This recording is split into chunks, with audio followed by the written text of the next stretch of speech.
BA द्वितीय वर्ष चतुर्थ सत्र हिंदी ऐच्छिक। मेरी आवाज सुनाई दे रहे हैं ना?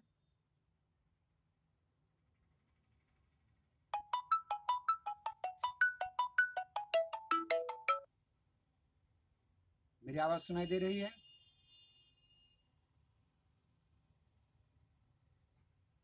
महादेवी जी। हाँ सर। हाँ। धनश्री आपको सुनाई दे रही है? धनश्री जी आपको सुनाई दे रही है क्या? धनश्री जी आपको हाँ मेरी, हाँ सुनाई दे ठीक है, रही है। ठीक है, ठीक है, ठीक है। तो आरंभ करते हैं। बीए द्वितीय वर्ष चतुर्थ सत्र हिंदी ऐच्छिक, प्रश्न पत्र क्रमांक 8, प्रयोजन मूलक हिंदी भाग 2। देखिए, कल की तासिका में हमने आपसे कहा था कि आपको एक परीक्षा देनी है। कितनों ने परीक्षा दी? मेरे ख्याल से महादेवी आपने परीक्षा दी क्या? हुआ एक मिनट। नहीं सर। क्यों नहीं दी?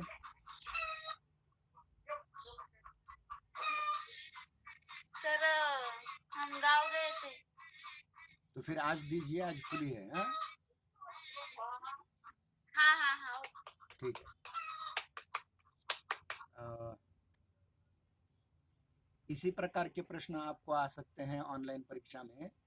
इसी प्रकार के यही आएंगे, मैं नहीं कह रहा हूँ। इससे कठिन भी आ सकते हैं, इससे आसान भी आ सकते हैं।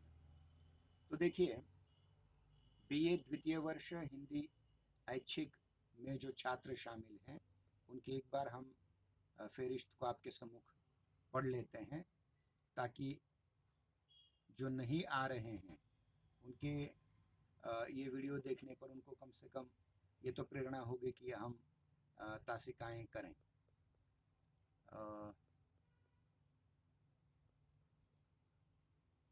जो पाठ्यक्रम द्वितीय भाषा में पूरा हो जाता है उसके भी वीडियो लिंक मैं भेज रहा हूं, ताकि आप कभी भी यूट्यूब लिंक को डाउनलोड करके या फिर सर देखते हुए भी आप नोट्स निकाल सकते हैं।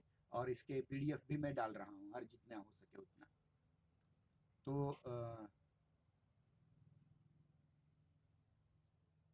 छात्रों के नाम मैं गिन लेता हूं।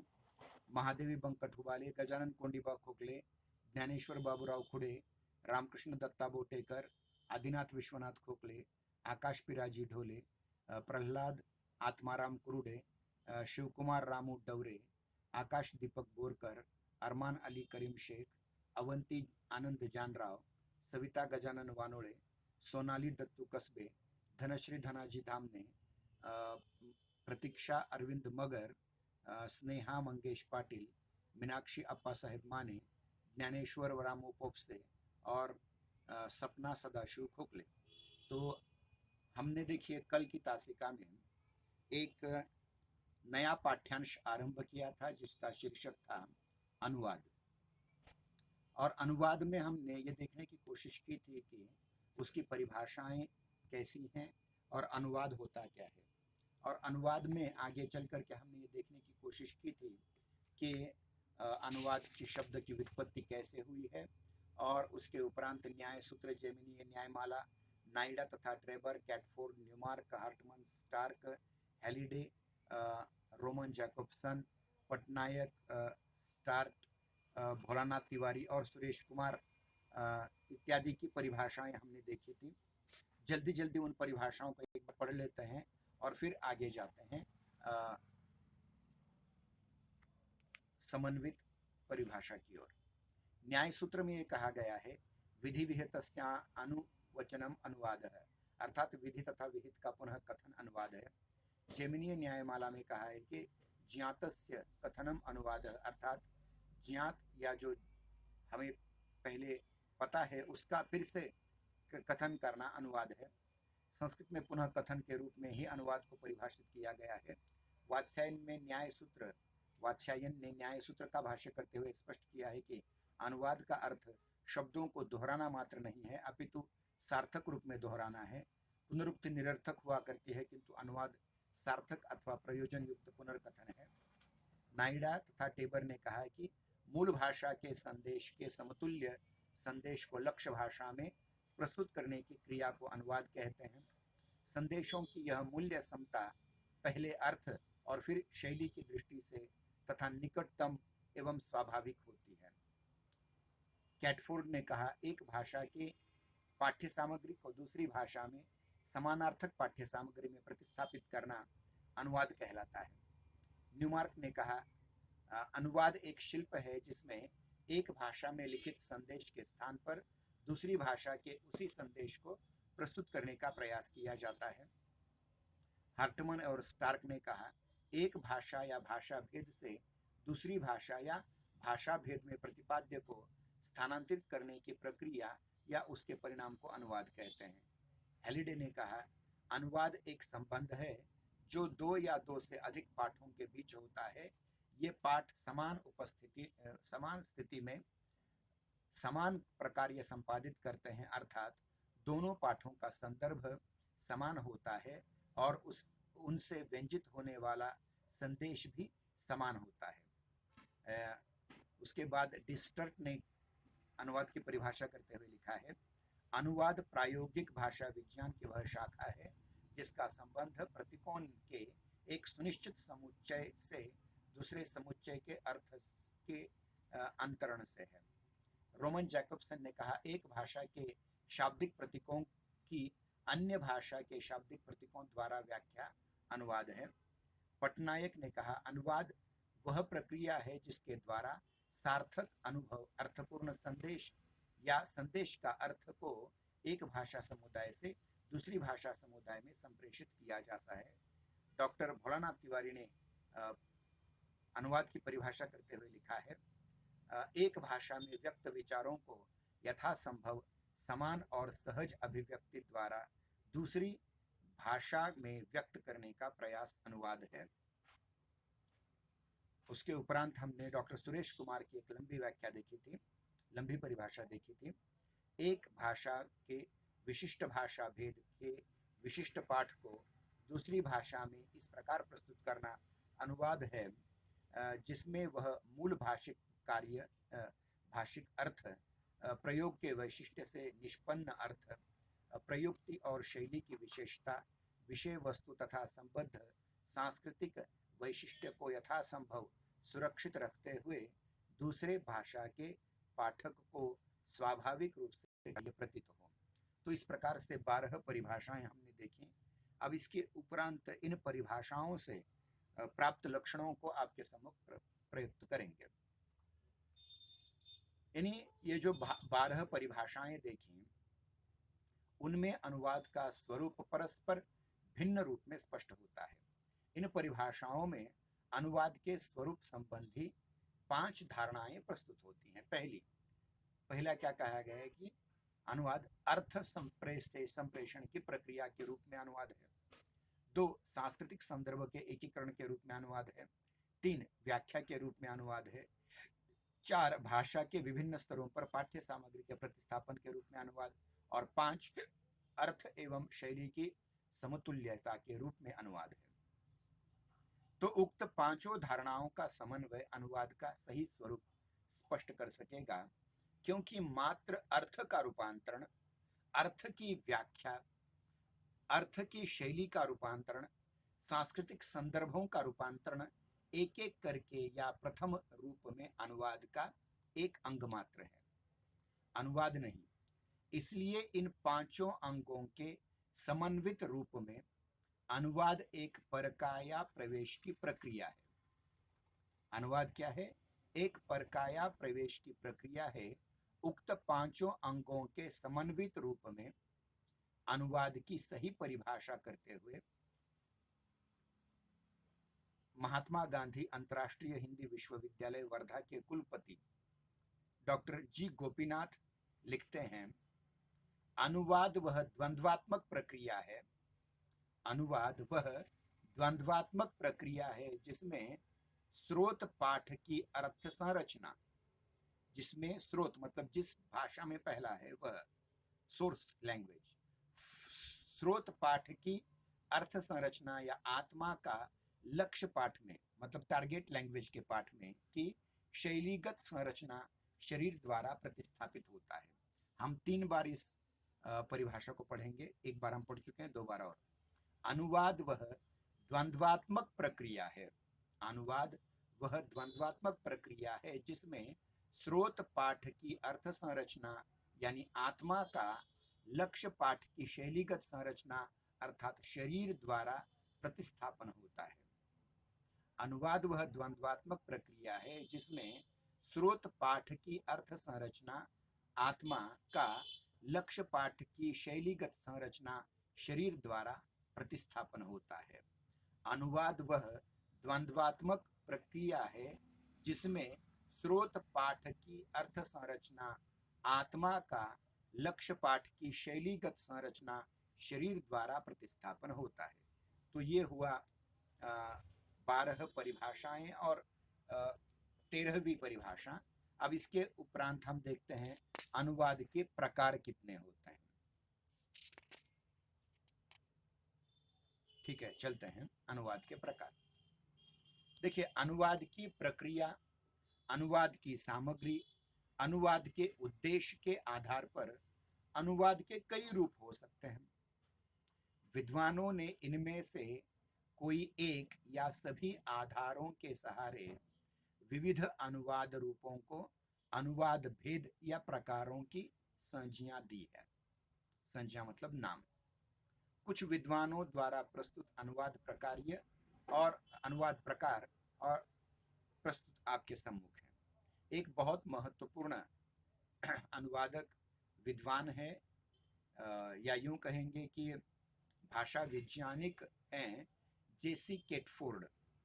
जेसी कैटफोर्ड पाठ्य विस्तार, भाषा स्तर और भाषा श्रेणी के आधार पर अनुवाद के 7 प्रकार बताते हैं। कितने? अनुवाद के 7 प्रकार बताते हैं। जेसी कैटफोर्ड जो एक अत्यंत पाश्चात्य और बहुत बड़े विद्वान हैं अनुवाद विज्ञान के, भाषा विज्ञान के, उन्होंने पाठ्य विस्तार के आधार पर, भाषा स्तर के आधार पर, भाषा श्रेणी के आधार पर कुल मिलाकर के अनुवाद के 7 प्रकार मानते हैं। कितने प्रकार मानते हैं? 7 प्रकार मानते हैं। अब देखते हैं एक एक को लेकर के। पाठ्य विस्तार के आधार पर वो क्या कहते हैं।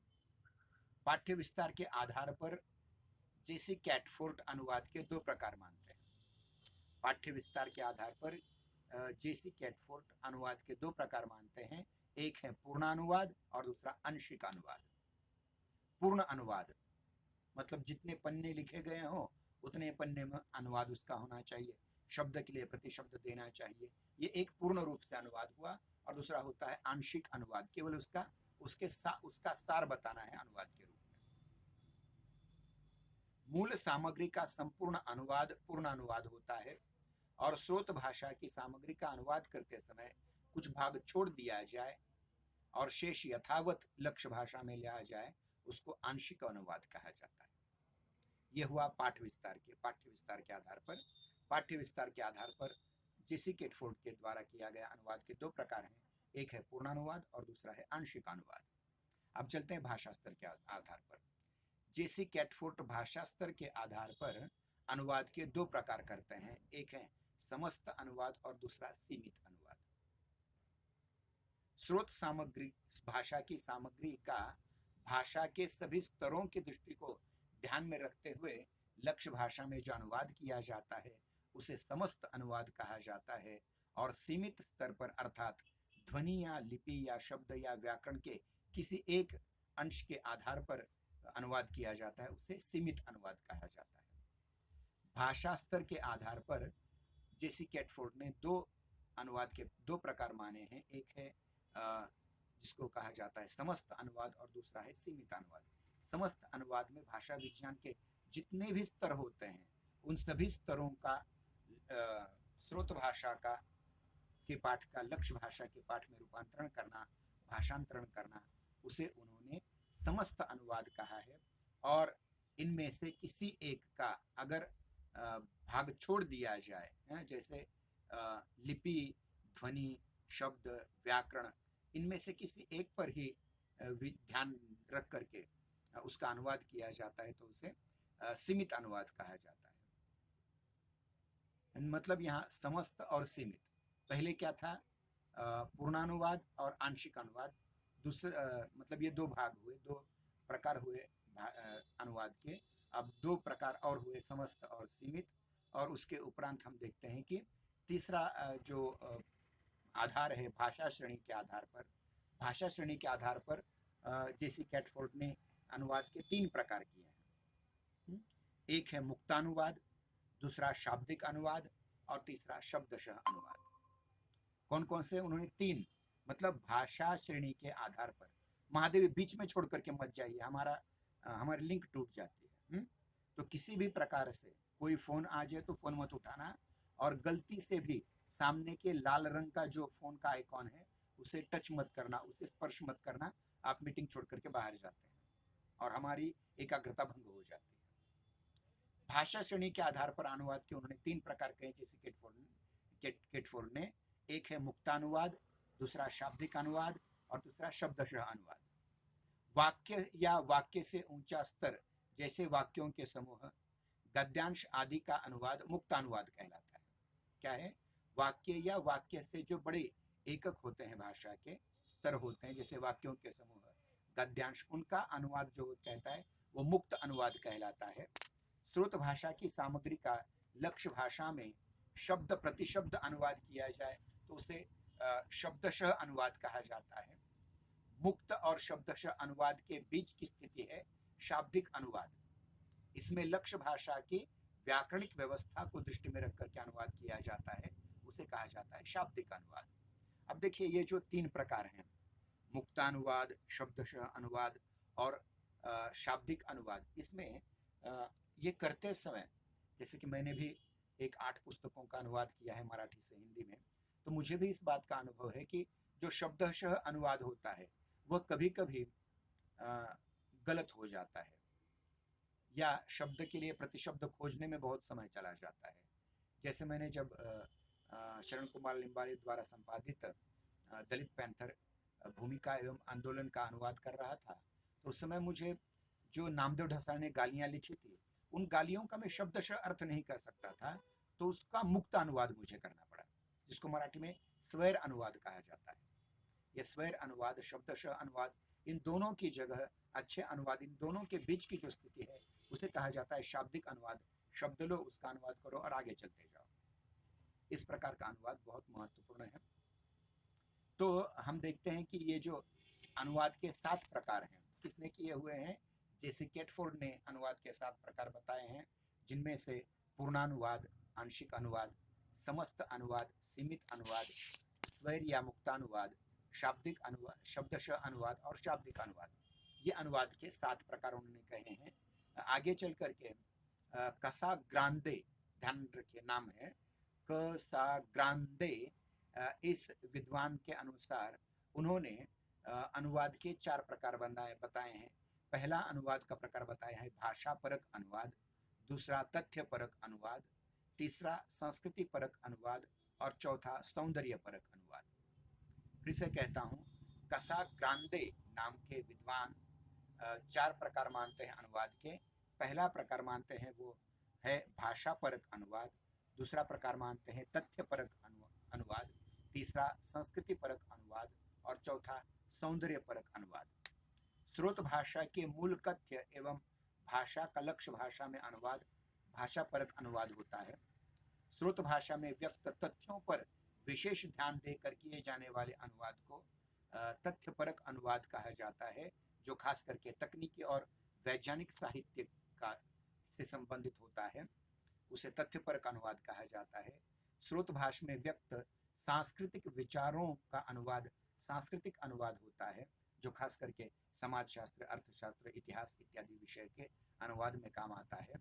और स्रोत भाषा के लालित्य को बनाए रखते हुए किया गया अनुवाद को सौंदर्य परक अनुवाद कहा जाता है, जो उपन्यास, कहानी इत्यादि कथात्मक साहित्य, नाट्यात्मक साहित्य में किया जाता है।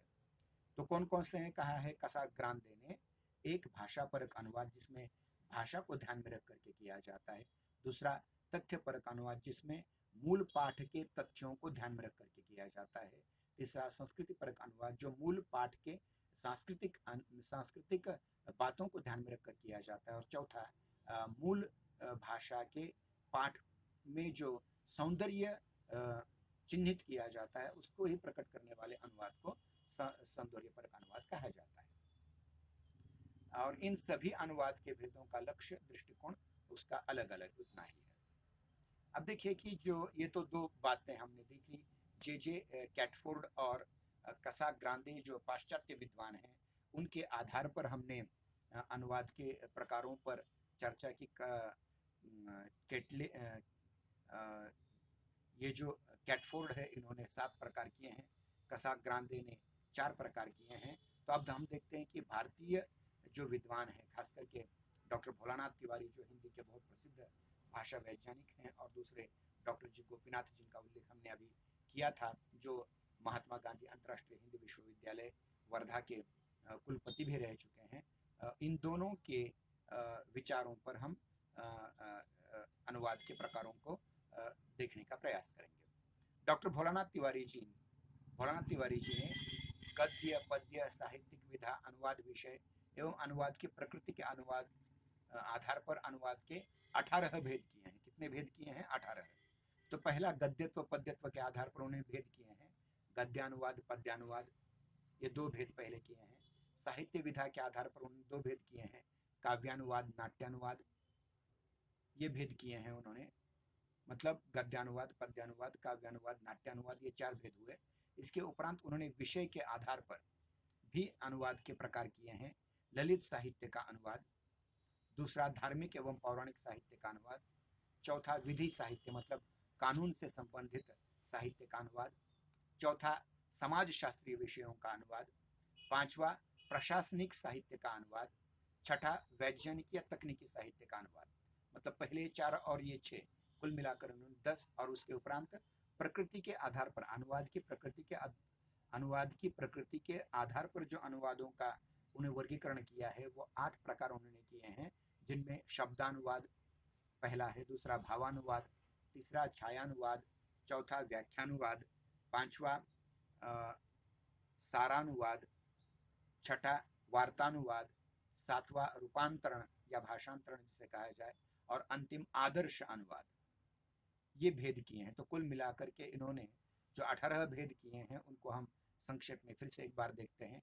गद्यानुवाद पहला, दूसरा पद्यानुवाद, तीसरा काव्यानुवाद, चौथा नाट्यानुवाद, पांचवा ललित साहित्य का अनुवाद, छठा धार्मिक एवं पौराणिक साहित्य का अनुवाद, सातवां विधि साहित्य का अनुवाद, आठवां समाज शास्त्रीय विषयों का अनुवाद, नौवां प्रशासनिक साहित्य का अनुवाद, 10वां वैज्ञानिक तकनीकी साहित्य का अनुवाद, 11वां शब्दानुवाद, 12वां भावानुवाद, 13वां छायानुवाद, 14वां व्याख्यानुवाद, 15वां सारानुवाद, 16वां वार्तानुवाद, 17वां रूपांतरण और 18वां आदर्श अनुवाद। इस प्रकार से डॉक्टर भोलानाथ तिवारी जी ने अनुवाद के 18 प्रकार किए हैं। अब चलते हैं डॉक्टर जी गोपीनाथ जी की ओर, जिन्होंने अनेक प्रकार करने की कोशिश की है। इसकी सारी के PDF नोट्स बनाकर डाल दी जाएंगी, वो उसमें आपको अच्छी तरह से नजर आएगा, पढ़ सकेंगे, प्रिंट आउट भी निकाल सकेंगे, लिख करके भी ले सकेंगे।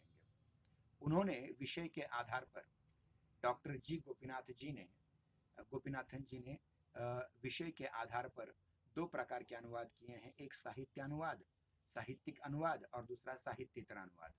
साहित्यिक अनुवादों में जीवनी, निबंध, आलोचना आदि का अनुवाद, और साहित्येतर अनुवादों में भाषा वैज्ञानिक अनुवाद, तकनीकी अनुवाद, वाणिज्यिकी अनुवाद, समाज शास्त्रीय अनुवाद, संचार माध्यमों का अनुवाद, कानूनी अनुवाद और प्रशासकीय अनुवाद इत्यादि अलग अलग प्रकार उन्होंने बताए हैं साहित्यिक अनुवाद और साहित्येतर अनुवाद के क्षेत्र में। अब दूसरा देखिए, अनुवाद की प्रकृति के आधार पर उसके अनेक भेद उन्होंने किए हैं। उसके 2 आधार कहे हैं, बाह्य आधार और आंतरिक आधार। बाह्य आधार पर गद्य पद्यत्व के आधार पर गद्यानुवाद पद्यानुवाद, साहित्यिक विधाओं के आधार पर कविता का अनुवाद, कहानी का अनुवाद, उपन्यास का अनुवाद, नाटक का अनुवाद, निबंध का अनुवाद, आलोचना का अनुवाद और अन्य साहित्य का अनुवाद। साहित्येतर का अनुवादों में उन्होंने अलग अलग किए हैं, जैसे सूचना प्रधान अनुवाद होता है और कार्यालयी साहित्य का अनुवाद होता है। ये बाह्य आधार हुए। और आंतरिक आधार पर मूलनिष्ठ और मूलाश्रित, ये 2 प्रकार उन्होंने किए हैं। मूलनिष्ठ में शब्दानुवाद और सहजानुवाद। शब्दानुवाद में भी उन्होंने बाद में शब्द क्रमग्राही अनुवाद, शब्दग्राही अनुवाद और सम्यक ग्राही अनुवाद, ये 3 प्रकार किए हैं। और मूलाश्रित आधार पर आंतरिक आधार पर उन्होंने जो अनुवाद के प्रकार किए हैं उनमें भावानुवाद, छायानुवाद, सारानुवाद, व्याख्यानुवाद, रूपांतरण, विधांतरण, प्रति अनुवाद, अनुसृजन इत्यादि प्रकार उन्होंने बताए हैं। तो कुल मिलाकर देखा जाए तो गोपीनाथन जी ने जो किए हैं, पहला गद्यानुवाद, दूसरा पद्यानुवाद, तीसरा कविता का अनुवाद, चौथा कहानी का अनुवाद, पांचवा उपन्यास का अनुवाद, छठा नाटक का अनुवाद, सातवां निबंध का अनुवाद, नौवां आलोचना का अनुवाद, अन्य साहित्य का अनुवाद, फिर उसके बाद साहित्येतर अनुवाद में भाषा वैज्ञानिक अनुवाद, तकनीकी अनुवाद, वाणिज्य के अनुवाद, समाजशास्त्रीय अनुवाद, जनसंचार माध्यमों का अनुवाद, कानून विधि क्षेत्र का अनुवाद, उसके उपरांत प्रशासनिक अनुवाद, ये भेद उन्होंने कहे। फिर उसके उपरांत आंतरिक आधार पर शब्दानुवाद में शब्द क्रमग्राही अनुवाद, शब्दग्राही राग, सम्यक ग्राही राग, सहजानुवाद, फिर मूलाश्रित के आधार पर भावानुवाद, छायानुवाद, सारानुवाद, व्याख्यानुवाद, रूपांतरण, विधांतरण, प्रति अनुवाद, अनुसृजन। मतलब लगभग देखिए लगभग 28 प्रकार के अनुवाद इन्होंने बताए हुए हैं। अब इन मतलब देखिए जैसे इसके पूर्व हमने कहा था कि कैटफुड ने बताए हुए, कसाग्रामदे ने बताए हुए, भोलानाथ तिवारी जी ने बताए हुए, गोपीनाथन जी ने बताए हुए, इन सभी अनुवादों का अगर व्यापक परिप्रेक्ष्य में हम देखें तो यह स्पष्ट होगा कि किस प्रकार से ये अनुवाद के अलग अलग प्रकार हमारे सामने आते हैं।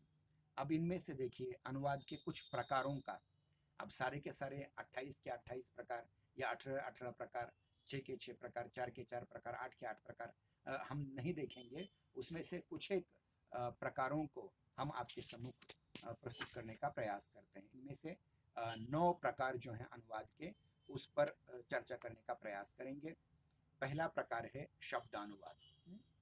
ध्यान दें, अनुवाद का पहला प्रकार जिसको हम विशेष रूप से देखने वाले हैं वह है पहला शब्दानुवाद। शब्दानुवाद से अभिप्राय उस अनुवाद से है जिसमें स्रोत भाषा और लक्ष्य भाषा की प्रकृति को ध्यान में रखे बिना स्रोत भाषा के शब्द को लक्ष्य भाषा के प्रतिशब्द के रूप में शब्द प्रति शब्द करते हुए अनुवाद कर दिया जाता है, जिसमें पंक्ति दर पंक्ति, वाक्य दर वाक्य अनुवाद भी कहा जाता है। इसके भी 3 उपभेद होते हैं, शब्द क्रमग्राही, शब्दग्राही और तीसरा सम्यकग्राही। शब्द क्रमग्राही, शब्दाग्राही और सम्यकाग्राही। इसमें से पहला प्रकार है शब्द क्रमग्राही। इस प्रकार के अनुवाद में अनुवादक मूल सामग्री के हर शब्दाभिव्यक्ति को एक सामान्य रूप से उसी क्रम में अनुवाद करता है जिस क्रम में वो सामग्री श्रुत भाषा में लिखी जाती है। जैसे I am reading a book का अनुवाद हो गया मैं हूं पढ़ रहा एक पुस्तक। I am reading a book, इस अंग्रेजी वाक्य का अनुवाद मैं, आई के जगह मैं, एम की जगह हूं, रीडिंग पढ़ रहा, अ मतलब एक, पुस्तक मतलब बुक मतलब पुस्तक। इस प्रकार के शब्द का क्रम, जैसा का वैसा शब्द क्रम, मतलब स्रोत भाषा के पाठ में जो शब्दों का क्रम है उसी प्रकार से लक्ष्य भाषा के क्रम पाठ में भी वैसा ही क्रम रखा जाए, इस प्रकार का यहाँ कहना यह शब्द क्रम आग्रही अनुवाद होता है। दूसरा है शब्दाग्राही। इसमें मूल शब्द का क्रम ग्रहण नहीं किया जाता, पर मूल रचना के प्रत्येक शब्द का अनुवाद ग्राह्य होता है। देखिए, शब्द क्रमाग्राही में क्रम, शब्दों के क्रम को भी ध्यान में रखा जाता है, लेकिन शब्दाग्राही में शब्द का क्रम नहीं अपितु उसका उचित स्थान जो लक्ष्य भाषा में है उसको लेकर के अनुवाद होता है। जैसे thanks for the pain you have taken, thanks for the pain, pain मतलब PAIN, पेन मतलब वेदना, thanks for the pain you have taken, इसका अनुवाद कष्ट उठाने के लिए आपको धन्यवाद। इस प्रकार से है। यहाँ उठाना, टेकन का अनुवाद हिंदी के प्रकृति को अनदेखा कर गया है, कष्ट उठाने के स्थान पर कष्ट करने का प्रयोग किया गया है, ये जरूरी है। तो इस प्रकार से शब्दाग्राही अनुवाद होता है। फिर तीसरा प्रकार है सम्यकाग्राही। शब्दानुवाद के तीसरे प्रकार में अनुवादक के मूल रचना को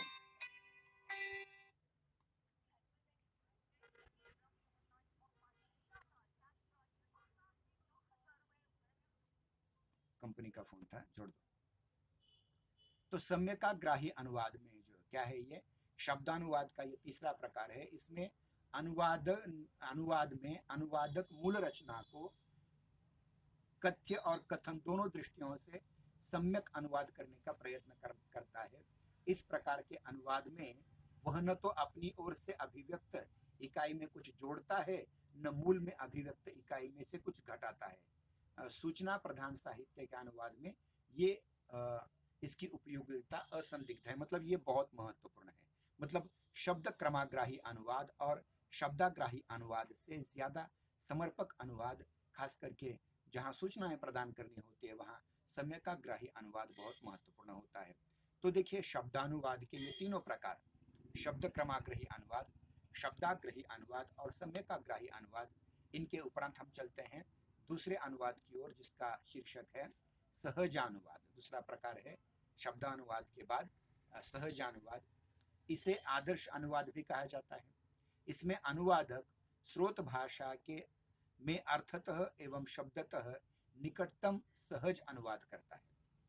इसमें अनुवादक किसी प्रकार के आग्रह, दुराग्रह, आरोपण, प्रत्यारोपण से मुक्त होकर सिर्फ यही प्रयत्न करता है कि लक्ष्य भाषा में अनुवाद को पढ़कर पाठक श्रोता को स्रोत भाषा की समृद्धि का ज्ञान तो हो, परंतु अनुदित मतलब अनुवाद की हुई रचना को पढ़ते पढ़ते पाठक या श्रोता को स्रोत भाषा का स्मरण भी न हो, बल्कि वह उस रचना का आनंद ले। मूल भाषा के पाठकों के समान ही उसी गहराई, उसी संवेदना तथा संप्रेषण की तीव्रता का ग्रहण करें।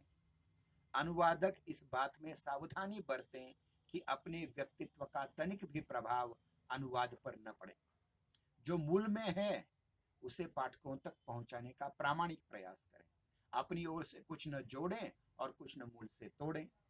डॉक्टर भोलानाथ तिवारी जी कहते हैं कि आदर्श अनुवादक सिरिंज की वह सुई है। देखिए, सिरिंज, इंजेक्शन के सिरिंज की वह सुई है जो दवा को ज्यों का त्यों मरीज के शरीर में पहुंचाती है, अपनी ओर से कुछ जोड़ती नहीं और कुछ उस दवा में का कुछ छोड़ती नहीं। तो यह है सहजानुवाद। आगे भावानुवाद, छायानुवाद, सारानुवाद, व्याख्यानुवाद, वार्तानुवाद, रूपांतरण और भाषांतरण, ये जो रहे हुए प्रकार हैं उन्हें हम कल पूर्ण करने का प्रयास करते हैं। हमारा समय समाप्त हो रहा है। कल फोन करने की जरूरत नहीं पड़नी चाहिए। बराबर 9:20 पर आपको ज्वाइन होना ही होना है। और कल तक, तब तक के लिए हम थोड़ा सा आपसे दूर हो जाते हैं। अन्य भी विषयों की तासिकाएं करते रहिएगा। अन्य भी आपके विषय हैं, जैसे हो सकता है आप में से इतिहास विषय हो, समाजशास्त्र विषय हो, राज्यशास्त्र विषय हो, अर्थशास्त्र विषय हो, विचारधारा विषय हो सकता है। उन सभी विषयों का भी, और अंग्रेजी कंपलसरी और द्वितीय भाषा मराठी का भी, जहाँ तक हो अच्छा अध्ययन कीजिए, क्योंकि इसी अध्ययन के माध्यम से आपको आपके ज्ञान को वर्धित करने का बहुत बड़ा अवसर आपको मिल रहा है। इसी शब्दों के साथ हम रुक जाते हैं। जय हिंदी, जय नागरी, धन्यवाद।